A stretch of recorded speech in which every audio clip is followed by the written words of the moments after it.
Assalamualaikum warahmatullahi wabarakatuh. Apa kabar anak-anak? Pada hari ini Bapak ingin menyampaikan materi selanjutnya, lanjutan yang minggu kemarin ya, tentang dampak kolonialisme bangsa Barat bagi Indonesia. Nah, di dalam dampak kolonialisme bangsa Barat ini bagi Indonesia ada beberapa bidang ya. Pertama bidang politik dulu. Nah, pada bidang politik ini penjajahan bangsa Barat di koloni Nusantara itu mengakibatkan beberapa dampak dalam bidang politik. Nah, salah satu dampak penjajahan bangsa Barat dalam bidang politik itu adalah runtuhnya kekuasaan politik pribumi. Jadi pada waktu itu pemerintah kolonial juga melaksanakan sistem politik adu domba pada waktu itu ya. Pada bidang politik ini atau disebutnya divide et impera, yang digunakan untuk memecah belah dan memperlemah kekuatan bangsa Indonesia, misalnya untuk memecah belah kerajaan Banten pada waktu itu. Jadi pada waktu itu kegiatan berikut itu taktik divide et impera itu yang dilakukan oleh VOC di Banten itu pada itu di bidang politik. Jadi perkembangan kekuasaan kolonial di berbagai wilayah di Indonesia mengakibatkan berkurangnya kekuasaan politik pribumi baik kerajaan lokal maupun para penguasa lainnya. Nah, pada waktu itu juga di bidang politik ini yang pertama dampak pengaruh kekuasaan Belanda semakin kuat karena intervensi yang intensif dalam masalah istana. Lalu penguasa pribumi makin bergantung pada kekuasaan asing, sehingga kebebasan dalam menentukan kebijaksanaan pemerintahan istana makin menipis.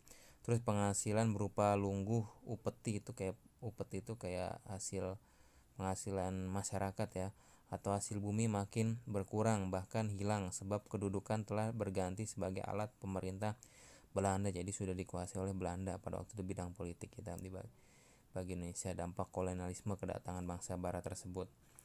Lalu di bidang ekonomi. Nah, di bidang ekonomi ini yang pertama apa saja? Jadi Indonesia menjadi terbuka bagi penanaman modal asing. Terus terjadi perluasan kegiatan ekonomi kolonial, terus munculnya bank-bank di bidang permodalan. Lalu di bidang demografi atau kependudukan, ada pertumbuhan penduduk khususnya di Pulau Jawa berjalan lebih pesat dibandingkan dengan pertumbuhan produksi bahan makanan. Terus angka kematian yang tinggi juga menjadi salah satu ciri kependudukan yang menonjol pada tahun-tahun tersebut. Nah, itu di bidang demografi. Lalu di bidang sosial budaya ada bidang pendidikan.